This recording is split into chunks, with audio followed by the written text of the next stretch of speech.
এই বর্ষাকালে আমাদের চারিধারে মশার উৎপাত প্রচণ্ড বেড়ে যায়।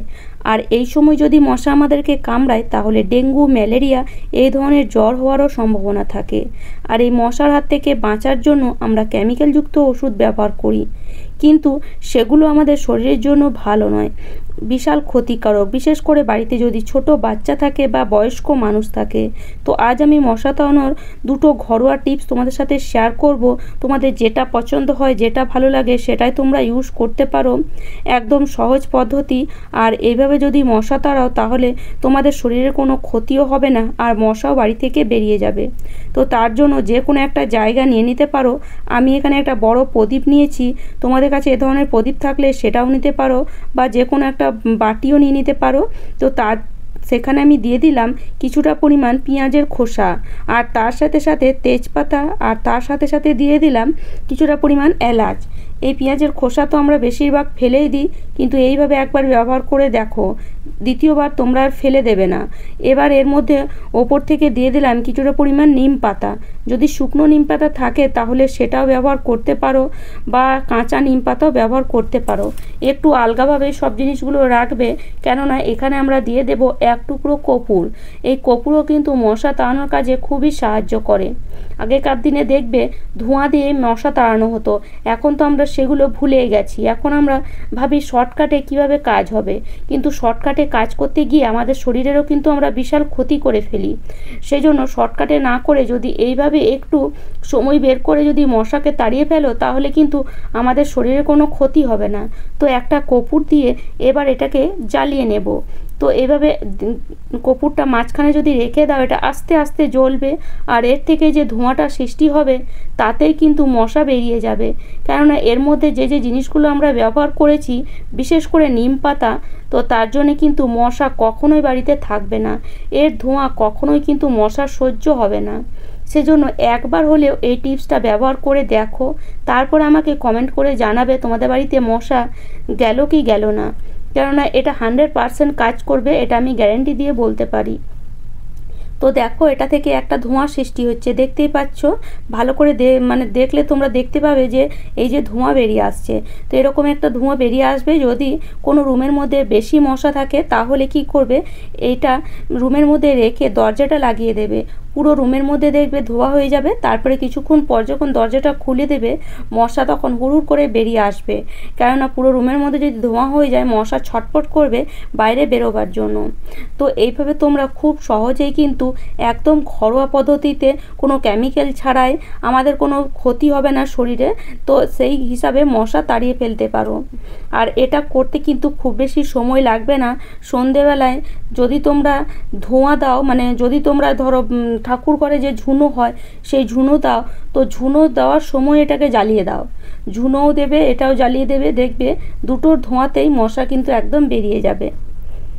তো আশা করি বন্ধুরা আজকের এই টিপসটি তোমাদের কাজে আসবে। আরও একটা টিপস আছে, সেটা অবশ্যই দেখো। সেটাও তোমাদের যদি খুব সহজ লাগে তাহলে সেটাও ইউজ করতে পারো, বা এইটাও ইউজ করতে পারো। দুটোর মধ্যে যে কোনো একটা টিপস ইউজ করে দেখো, তারপরে আমাকে কমেন্ট করে জানাবে। এই দুটো টিপসই কিন্তু 100% কাজ করবে। তো দেখো, এটা কিন্তু খুব বেশি জ্বলবে না, এভাবে আস্তে আস্তে জ্বলবে, আর ধোঁয়া তৈরি হবে, ধোঁয়া থেকেই মশা বেরোবে। তো চলো তাহলে আরেকটা টিপস দেখে নেওয়া যাক। আরেকটা টিপসের জন্য এখানে আমি একটা জায়গা নিয়ে নিয়েছি, যেটা কোনো খাওয়ার কাজে আমরা ব্যবহার করি না। সেই ধরনের জায়গা যদি থাকে তাহলে নেবে। তো এই ধরনের জায়গা নিয়ে তার মধ্যে 1 গ্লাস জল দিয়ে দিলাম। আর এই যে শুকনো লেবু আমাদের বাড়িতে তো থাকেই, অনেক সময় আমরা এক টুকরো লেবু খাই, বাকি লেবুটা ফ্রিজের মধ্যে পড়ে পড়ে শুকিয়ে যায়। তো সেই লেবু এইভাবে একটুখানি চিপড়ে জলের মধ্যে ফেলে দেব। তার সাথে সাথে এখানে আমি দিয়ে দেব কিছুটা পরিমাণ তেজপাতা, কিছুটা পরিমাণ লং। তো আগে যে টিপসটা ব্যবহার করেছি সেখানেও তেজপাতা আর লং দেওয়া হয়েছে, কেননা লং আর তেজপাতার যে গন্ধ সেটা কখনোই মশার সহ্য হয় না। সেই জন্যই তোমরা এই টিপসেও লং আর তেজপাতা ব্যবহার করবে। আর তার সাথে সাথে এখানে দিয়ে দিতে হবে সামান্য একটু খাবার সোডা, আর 1 চামচ পরিমাণে চা পাতা।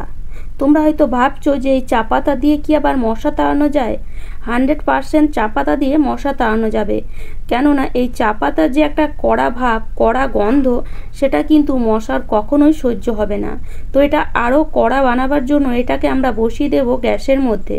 আর এটাকে মোটামুটি 10 মিনিটের মতন ভালো মতন ফুটিয়ে নিতে হবে। 10 মিনিট ধরে যদি এই চা পাতাটাকে ফোটাও, জলটা একদম কড়া হয়ে যাবে। এতে কিন্তু এই জলটা যদি আমরা ব্যবহার করি তাহলে কিন্তু মশা 100% বাড়ি ছেড়ে চলে যাবে। তো 10 মিনিট ধরে এটাকে ফুটিয়ে নেব। আর এর সঙ্গে আরও একটা আমরা জিনিস মেশাবো যাতে এর জলের পাওয়ারটা আরও দ্বিগুণ বেড়ে যায়। তো সেই জন্য ভিডিওটা অবশ্যই পুরোটা দেখবে, কেননা তোমরা হয়তো ভাবছো এখানেই শেষ, এখানে শেষ নয়। ফোটানোর পরে জলটাকে কিভাবে আরও পাওয়ার বাড়াবো সেটা অবশ্যই দেখো, স্কিপ না করে দেখো। কেননা স্কিপ করতে করতে যদি দেখো তাহলে বুঝতে পারবে না, আর তাহলে কিন্তু তোমাদের কিন্তু মশা কিন্তু ঘর ছেড়ে যাবে না। তো দেখো এখন জলটা ফুটে এসেছে, আর একদম 10 মিনিট ধরে আমি ফুটিয়ে নিয়েছি জলটা। এখন দেখতে পাচ্ছ জলের কালারটা কতটা কড়া হয়ে এসেছে, একদম জলের কালারটা বলতে গেলে তিতো হয়ে গেছে। তো এইরকম কিন্তু জলটাকে ফুটিয়ে নিতে হবে, কালার দেখেই তোমরা বুঝতে পারছো। তো এবার কি করব, এই জলটাকে নামিয়ে নিয়ে জলটাকে একদম ঠান্ডা করে নেব। তো জলটা যখন পুরোপুরি ঠান্ডা হয়ে যাবে, দেখো ঠিক এরকম, তখন আমরা এই জলটাকে একটা আলাদা জায়গার মধ্যে ছেঁকে নেব। তো যে জায়গাটা তোমরা কোনো খাওয়ার কাজে ব্যবহার করো না সেরকমই জায়গা নেবে জলটা ছাঁকার জন্য। তো দেখো ছেঁকে নিলাম, আর এই জলটা তোমরা দেখতে পাচ্ছ কতটা কালো হয়ে এসেছে। এবার এই জলটার পাওয়ার বাড়ানোর জন্য এখানে দিয়ে দেব 1/2 চামচ পরিমাণে ডেটল। এই সময় ডেটল তো আমরা বেশিরভাগ বাড়িতে ব্যবহার করি, কেননা ডেটল ব্যবহার করলে বাড়িতে মশা মাছি থাকে না, কিন্তু সেটা বেশিক্ষণের জন্য নয়। যদি এই ডেটলের মধ্যে এই জিনিসগুলো মিশিয়ে দাও, ডেটলের পরিমাণও কম লাগবে, আর মশা মাছিও কিন্তু বাড়ি ছেড়ে পালিয়ে যাবে। কেননা এর পাওয়ারটা অনেকটাই বেড়ে যায় আর এর গন্ধ অনেকক্ষণ পর্যন্ত থাকে। তো এবার কি করব, এটাকে একটা স্প্রে বোতলের মধ্যে ঢেলে নেব। আর এই স্প্রে বোতলের মধ্যে ঢেলে নিয়ে তারপরে এটাকে আমরা স্প্রে করব যাতে বাড়িতে মশা মাছি না আসে।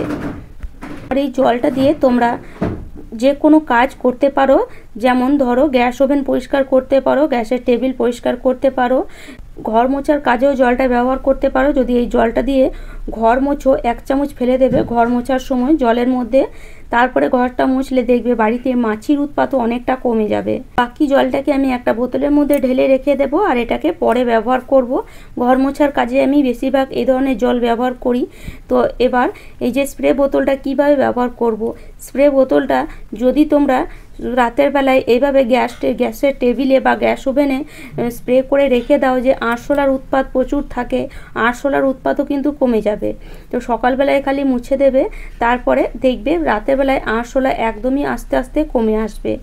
আর যখন তোমরা সন্ধেবেলায় দরজা জানলা খোলো বাইরে হাওয়া ঢোকার জন্য, তার আগে এইভাবে যদি স্প্রে করে দাও, তাহলে কিন্তু এই দরজা জানলার মধ্যে যে একটা গন্ধ থাকবে সেই গন্ধে কিন্তু মশার ভেতরে ঢুকবে না। তারপরে তোমরা জানলা খুলো, দরজা খুলো, দেখবে সন্ধেবেলায় যে মশা হুড়ুর করে বাইরে থেকে ঘরে ঢুকে আসে সেগুলো কিন্তু আসা একদমই বন্ধ হয়ে যাবে। যদি বাড়িতে কোনো গাছ লাগানো থাকে, বাগান থাকে, বা বেলকুনিতে কোনো গাছ লাগানো থাকে, তাহলে গাছের মধ্যেও এই জলটা এইভাবে স্প্রে করো। গাছের মধ্যেও দেখবে মশা বসে থাকে। যদি জলের মধ্যে কোনো আমরা গাছ লাগাই তার মধ্যেও মশা উৎপন্ন হয়। তো এইভাবে যদি স্প্রে করে দাও তাহলে কিন্তু মশা আর দেখতেই পাবে না। আস্তে আস্তে দেখবে বাড়ি ছেড়ে মশা একদমই চলে যাবে। তবে একদিন ব্যবহার করলে কিন্তু হবে না, অন্ততপক্ষে 7 থেকে 8 দিন এই ধরনের টিপস ব্যবহার করতে হবে। তারপরে দেখবে আস্তে আস্তে মশা একদমই বাড়ি ছেড়ে চলে যাচ্ছে। এইভাবে তোমরা সিঙ্কের মধ্যেও স্প্রে করে রেখে দিতে পারো। যে পোকামাকড়গুলো বর্ষাকালে হয়, যেগুলো আসে, সেগুলো আসাও বন্ধ হয়ে যাবে। আশা করি আজকের টিপসগুলো তোমাদের কাজে আসবে। আর টিপস যদি আমার ভালো লাগে তাহলে অবশ্যই লাইক, শেয়ার অ্যান্ড সাবস্ক্রাইব করো।